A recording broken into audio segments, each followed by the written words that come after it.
இருக்கு. என்னன்னா, ஈசாக்க கூட்டிகிட்டே போறாரு. ஈசாக்க கூட்டிட்டு போகும்போது ஈசாக்கு கேட்குறாரு, தகப்பனே விறகு இருக்கு, நெருப்பு இருக்கு, பலியிடுறதுக்கு ஆடு எங்கன்னு கேட்குறாரு. பலியிடப்பட போறது யாரு? ஈசாக்கு தான். அதுக்கு ஆபிரகாம் ஒரு வார்த்தை சொல்றாரு. அந்த வார்த்தையை நம்ம எல்லாம் வாசிக்கும் போது சாதாரணமாக வாசிச்சிடறோம்.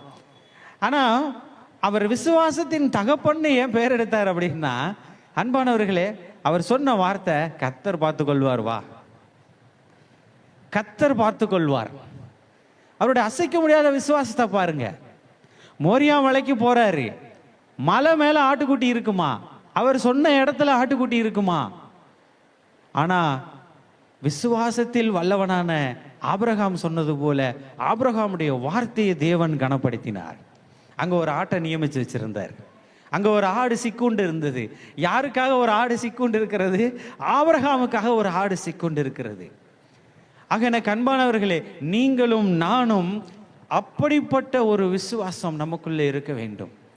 வேதத்திலே வாசிக்கிறோம், விசுவாசம் இல்லாத ஜெபம் அருவருப்பானது என்று வாசிக்கிறோம்.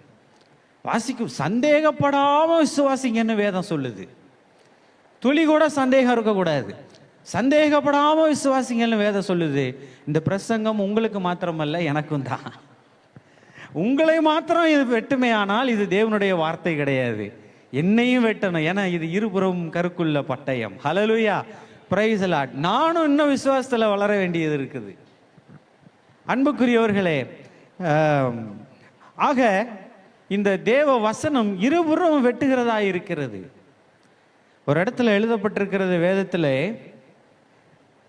விசுவாசமுள்ள ஜெபம் பிணியாளியை ரட்சிக்கும்.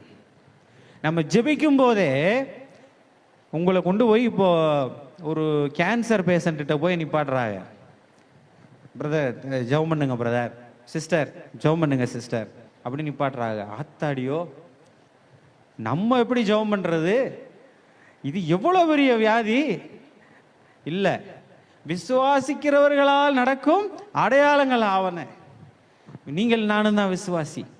நம்ம ஜெபிக்கணும். எப்படி ஜெபிக்கணும்? விசுவாசத்தோட ஜெபிக்கணும். ஆண்டவர் என் ஜெபத்தை கேட்டு அந்த சிஸ்டருக்கு, அந்த பிரதருக்கு இந்த கேன்சரை சுகமாக்குவார். ஹல்லேலூயா, பிரைஸ் தி லார்ட். இந்த 2024 கடைசி ஞாயிறு, இந்த அடுத்த ஞாயிறு, அடுத்த வருடத்துக்குள்ள நம்ம இருப்போம். கர்த்தர் உங்கள் மத்தியில எம் மத்தியிலையும் பேசுகிற காரியம், நாம் விசுவாசத்தில் இன்னும் வளர வேண்டும்.